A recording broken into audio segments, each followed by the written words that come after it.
If you need to hide certain apps from your iPhone's home screen on iOS 26, then this video is going to show you how to do that. But before we start with the video, if you're new here, then please consider subscribing for more similar videos like this one. So I'm currently on my iPhone's home screen on iOS 26, and I'm going to hide the Snapchat application and move it to the hidden folder, and I'm going to move the Messenger app as well.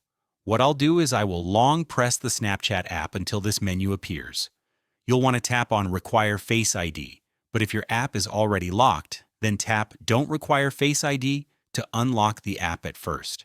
Then you're going to tap on Require Face ID right here and hide and require Face ID. Now tap the blue Hide App button to confirm. The app will disappear from your home screen and move to a hidden folder. Let's do the same with Messenger. Long press, tap Require Face ID, then hide and require Face ID, and confirm. To find your hidden apps, swipe to the app library at the end of your home screen. Scroll to the bottom and tap the hidden folder. You'll need Face ID to open it, and there you'll see all your hidden apps.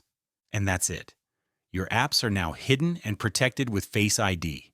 If this helped you, subscribe for more iPhone tutorials. Thanks for watching.